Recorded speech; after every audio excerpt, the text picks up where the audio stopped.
বোধহয় এরকম কথা বর্তমান সময় বাংলাদেশে আমি প্রথম বললাম না। আমি কৃতিত্বের কথা বলছি না, আমি বলছি কেউ এই কথাগুলো এরকম বলছেন না। কিন্তু গতকালকে যখন ওই যে জাতীয় সংলাপ হয়েছে কৃষিবিদ ইনস্টিটিউশনে, ওইখানেই দেখলাম আলী রিয়াজ বললেন সংস্কৃতির সংস্কার সবচেয়ে বেশি দরকার। খুব ভালো লেগেছে আমার। তারপরে যারা যারা বক্তৃতা করলেন, ইয়াং যারা আছে তারা সবাই বলছেন নিশ্চয়ই এই দৃষ্টিভঙ্গি বদলাতে হবে।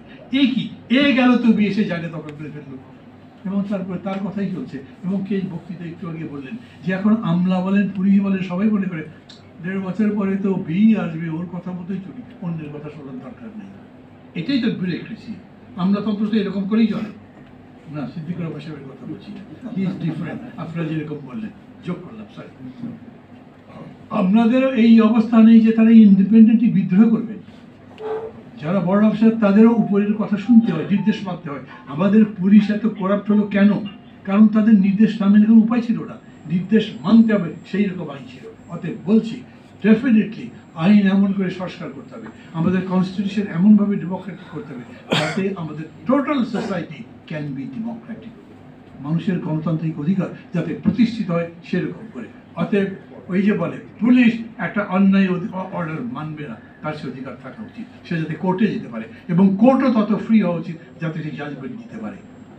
আমি অনেকগুলো উদাহরণ দিতে পারি এখানে যে কীরকম করে মানবাধিকার অতীতে লঙ্ঘিত হয়েছে। জাস্ট 1 মিনিটও লাগবে একটা কথা বলি।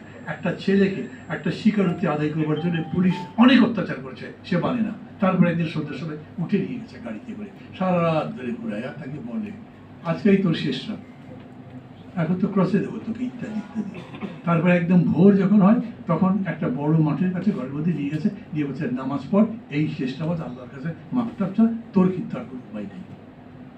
ছেলেটা আমাকে বলেছে, জেলে ছিলাম আমরা একসাথে, বললো যে আমি নামাজে কাঁদতে কাঁদতে বললাম আল্লাহর কাছে, আল্লাহ আমি এই অন্যায় যদি করি তুমি বাপ করে আবার জান তো বাঁচাতে হবে, আমাকে ক্ষমা করে দিও তুমি। আর যার বিরুদ্ধে তাকে বলতে হবে উনি একদিন নিশ্চয়ই বুঝবেন আমি এটা করিনি।